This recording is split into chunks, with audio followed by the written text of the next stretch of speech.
And then we go on to the spinners that you're looking at. The individual spinners is sometimes were not so much as an attractor and a lure that they're going to hit. The ancient name that we all know is a Bear Valley spinner. Everybody knows what a Bear Valley spinner is. And they came in a number of sizes, all the way from maybe a half an inch long up to maybe 3 inches long.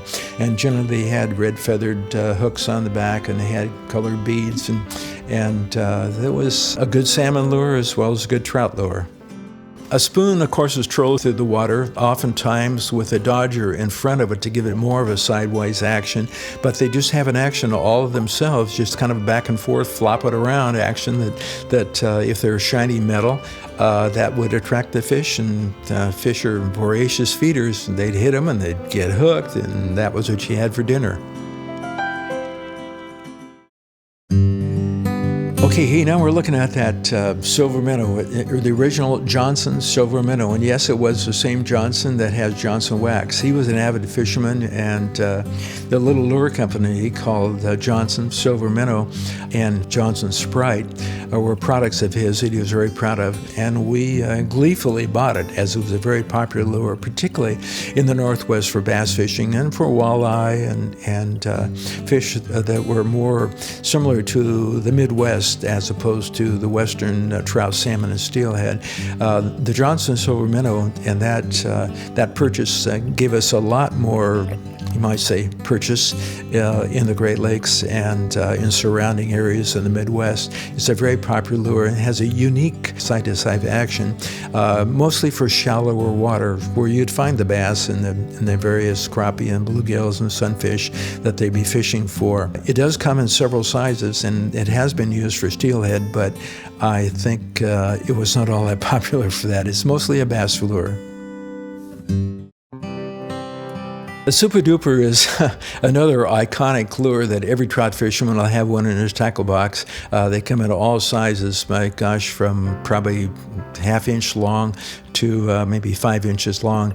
They're an excellent trout lure. They have not been used too much for anything else. They're not necessarily a salmon or a steelhead lure. They're mostly a trout lure that came about through an evolutionary process in California where a gentleman lost his tie clip when he was looking for that fish in Yellowstone Park. He was standing on a bridge, and he dropped his tie clip into the water, and it kind of dodged around, had a flashing effect, and about 18 fish came along and they fought over it. So he thought, my gosh, I got to make a lure like that. And he did, and he called it the super duper. But it's been a very successful trout lure and still is today, of course. The spoons were classic lures in the ocean. One of the lures that we bought from a company, Maxwell Manufacturing in Vancouver, was called the Andy Reeker. And I think, again, probably every salmon fisherman from the 30s and the 40s and 50s would have an Andy Reeker in their tackle box. And there were many, many iterations of that spoon, those spoons that were used in the ocean or in the Puget Sound. Many manufacturers of those kind of spoons up in Washington, around the Seattle area. A spoon, of course, is trolled through the water, oftentimes with a dodger in front of it to give it more of a sideways action, but they just have an action all of themselves, just kind of back and forth, flop it around action that if they're shiny metal, that would attract the fish, and fish are voracious feeders. They'd hit them and they'd get hooked, and that was what you had for dinner.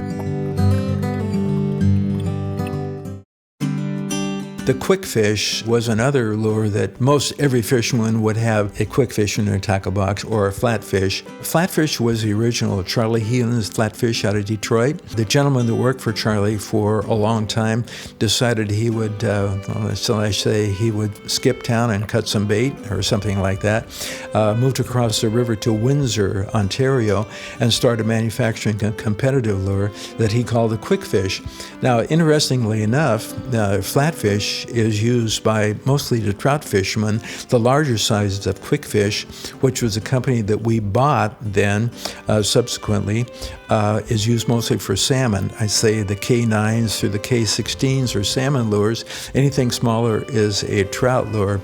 Flatfish dominates on the trout lures. Quickfish dominates on the salmon lures. But it's just a deep diving, big old wobbler with a lot of treble hooks on it. So it's a real fish getter.